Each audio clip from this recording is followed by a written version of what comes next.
பெரியவர்களே, முக்கியமான நல்ல தருணத்திலே அமர்ந்திருக்கின்றோம்.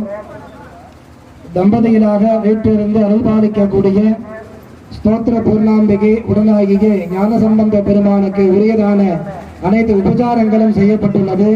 புதிய வஸ்திரம், வேஷ்டி புடவை, முகூர்த்த மாலை, ரக்ஷாபந்தன காப்பு, பூனல், இது போன்றதான எல்லாம் நம்ம பண்ணியிருக்கோம். முக்கியமாக அந்த சுவாமி கையினால இப்போ அந்த அம்பாளுக்கு கழுத்தில் மாங்கல்ய காரணமானது அணிவிக்க போகிறார்.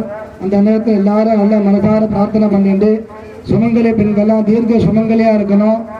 இந்த கல்யாணம் ஆக வேண்டியவர்களுக்கெல்லாம் கல்யாணம் நடக்கணுங்கிறது மங்களகரமாக எல்லாம் பிரார்த்தனை பண்ணிட்டு நம்ம ஆலயத்தின் சார்பாக இங்கே வந்திருந்து அருள்பாலிக்கக்கூடிய நமது சுவாமிகளுடைய முன்னிலையிலே மாங்கல்யமானது நிகழ்கின்றது.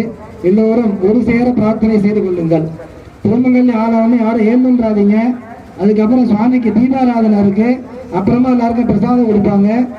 நம்ம எல்லாருக்கிட்ட கல்யாணத்துக்கு போற மாதிரி தாலி கட்டணும் ஏஞ்சி ஓடுறோம் பாருங்க, அந்த மாதிரி ஓடக்கூடாது.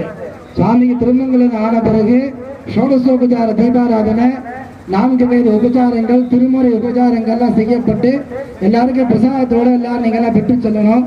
அதனால அமைதி காத்து தரிசித்து இது முக்கியமாக கூட்டு பிரார்த்தனை நம்ம எப்போதும் செய்வோம். அந்த வழிபாடுகளையும் எல்லோரும் மனதார சிந்தித்து இறைவனோட சன்னிதானத்திலே சிவபெருமானுடைய சிந்தனையை பெருமையாக வைத்து பிரார்த்தனை செய்து கொள்ளுங்கள்.